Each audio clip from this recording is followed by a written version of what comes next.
Boker Tov, good morning. Welcome back to 10 Minutes of Meaning. Special thank you to Jeffrey Gelb, who sponsored the memory Mishloim and David Shendel, Baz David Avner, Ben Avram, Akoin. Thank you so much to Jeffrey. Also, today's 10 minutes are dedicated by the Saka family, commemoration of the 50th yahrzeit of their father Yosef Ben Salim on the 23rd of Teves. Please help yourself to coffee and to donuts. Don't let them go to waste. Rotem, thank you so much. Lead the way. Nachshon Ben Aminadav. The coffee will split in two. Thank you for jumping in.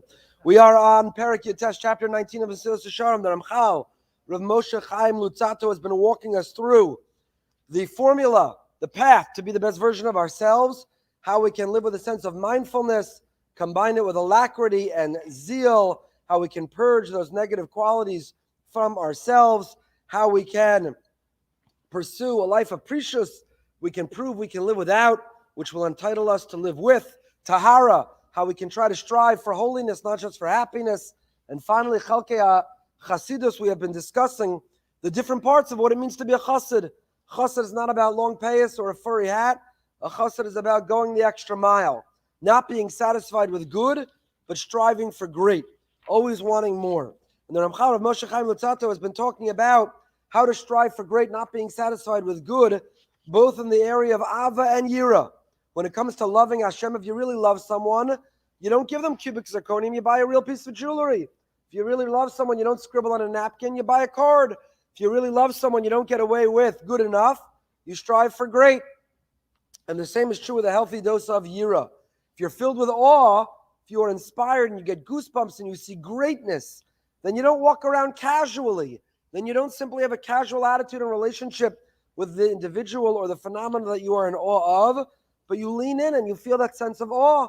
You embrace it and you recognize it, and you are elevated through that experience. You are enriched by feeling that sense of awe.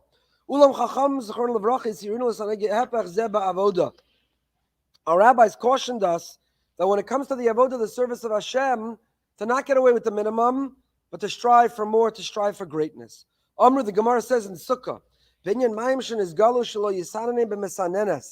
it comes to water designated from before Shabbos, the water of the Shabbos that occurs during Sukkot, Shabbos Chol HaMoed or Shabbos of Yantif, and water was exposed, using water that was Mayim Megulim, the water that was exposed for the sacred service of Hashem.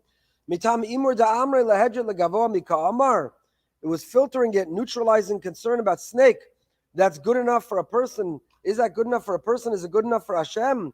Lest הקריבהו no לפחתך.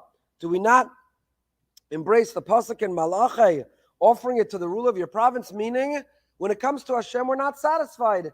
It's probably good enough. It's probably no poison. It's probably okay. It's probably safe. The hechsher, I think once I saw something that looked like that hechsher. I have a cousin once who told me he thought it was okay. It was once in someone's house. They're pretty religious. They ate it.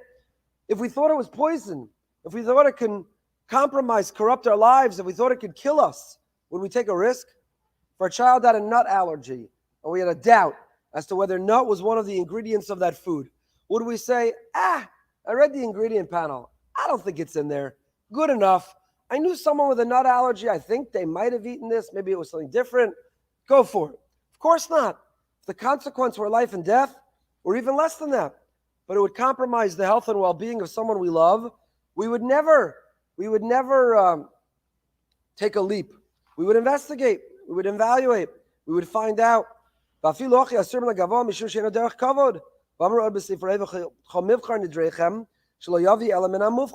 to serving God, give the best. We go for the best. We give the best. Last week we spoke about what kind of car do you drive? You have power windows, or you still, going like this? If you're satisfied with less than the best in other areas of your life, then maybe in the service of Hashem. But if every other area we want the best, the most comfortable, the latest version, the latest update, the latest upgrade, then why in the service of Hashem, the mezuzah? The lower version. The tefillin, the lower version. The daled minim, the lower version. When it came to the two brothers, Cain and Hevel, Hevel brought an offering for the firstborn, from the fattest. As our rabbis expounded on the pasuk.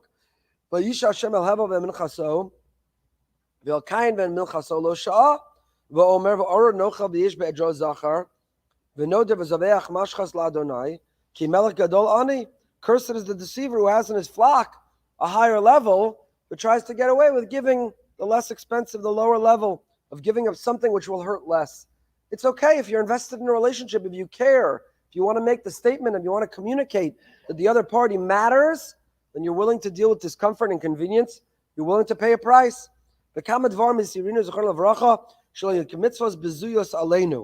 Person has to be very careful not to denigrate mitzvos, not to put down mitzvos, not to reflect poorly on mitzvos, not to make it look like we feel burdened, or the mitzvos are a pain, or they are depriving us of happiness or what we want.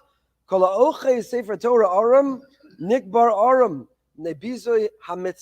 the daf, we'll get to it in a couple of weeks. Megillah Lamed Beis, that a person who holds a Sefer Torah in a state of undress will be buried in a state of undress, meaning if you denigrate mitzvos, if a person doesn't show the honor and the respect and the dignity, if a person doesn't go the extra mile, I don't know if everyone will admit, but everyone has had the experience of lying in bed about to fall asleep when you realize you didn't daven Marav.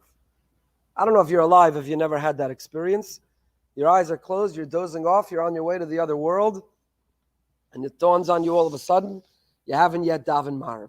You got to get out of bed. So the question is, you get out of bed to daven Marav in your gachkas, in your pajamas, in a pair of shorts, in a robe. Do you get dressed to daven Marav? You're about to talk to the King of Kings. You're going to have an audience with the Almighty. It's not, you don't feel like it. You were on your way. Maybe you took your sleeping pill already, or you took your melatonin, or had your l'chaim, whatever you do to fall asleep at night, and you got to get out of bed. Do you go the extra mile? Do you go the extra mile? Bizui mitzvah. V'seder halos bikum yalanu le'einayim liros ma'u hidurin shel mitzvos. The procedure, the protocol for the bringing of bikurim are a good example. They can enlighten us about how much we're supposed to honor mitzvah. Shekein shanin, the Mishnah Bikurim says, Hashor holech l'fneim v'karnav mitzupa zav ater shazayis barosho. There was tremendous embellishment. There was beauty. There was an emphasis on the royalty, the majesty when bringing the bikurim.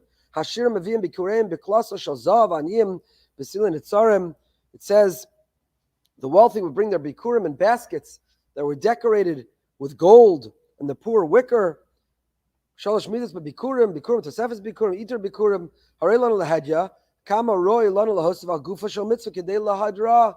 Again, technically did it, bare minimum, got away, check, good enough. Or do we want to communicate to Hashem that He matters, and that we love Him, and that this isn't a casual relationship, and that we care? From bikurim we can extrapolate and apply to all the other mitzvahs of the Torah. You're right, with mitzvahs we can get away, but is that the measure? Is that what we're striving for? Gemara Shabbos says, Rabbi Puzmikei Mitzalei, that Rava put on expensive socks before davening. Amar Hikon Likras Elokecha Yisrael. Prepare before you have an audience with God. If you're invited to the palace, to the Oval Office, by a person you respect, admire, you have an opportunity to have an audience with the king, to have influence, to have input. Do you not take a moment to pick out your wardrobe? What are you going to wear? Do you not wear your finest? Do you not press your suit, your shirt? Do you not polish your shoes? You can have an audience with the King of Kings. And yet we casually stumble into shul, flip-flops and sweatpants and ripped T-shirts. It's an audience with the King of Kings. So do you have to wear your tuxedo each time and then change? But a person should be thoughtful, mindful of what impression do I want to leave? What attitude, what effort do I want to give before a person's going out to mark or celebrate a big anniversary? They're wearing the same thing they always wear. They're dressed very casually. The spouse might say, that's it? You're not changing? What do you mean? You know me, you see me in this? What's the difference? Difference is we're about to go spend nice time together. Do you want to make the effort? What do we communicate by the effort that we make? When it comes to davening, this is the source. Some people have a davening jacket. Some wear a gartel. Some wear a hat. Whatever it is. Some have a different davening yarmulke in their talis bag. Hikon likras Elokecha Yisrael. It's the effort, it's the statement, it's what we communicate. That this isn't just casual. This is not happenstance or haphazard, but it's by design, it's with intention, it's with mindfulness, it's with thoughtfulness. What do we want to communicate about how important the relationship is? And I'll end by saying what I think and hope should be obvious. Why do we care? Not because of Hashem. You think Hashem benefits by your dusty, dirty, dandruff-covered davening jacket? It's not for the Ribono Shel Olam. It's not because Hashem needs us to dress nicer. Hashem's ego is stroked because the Jewish people put on special clothing, fancy, expensive socks to talk to him. It's not for him, it's for us. It's for us. What does it do for us? How does it transform our attitude? How does it enrich and elevate us? What is the impact on us when we go the extra mile, when we make the extra effort? What are we saying and how are we investing in the relationship that will leave us changed as a result? 8:45, Living with Emunah tonight, 9 o'clock. Behind the Bima, Coach Steinmetz, Ryan Terrell of the 50-game winning streak max. Until next time, stay happy, stay healthy, stay holy.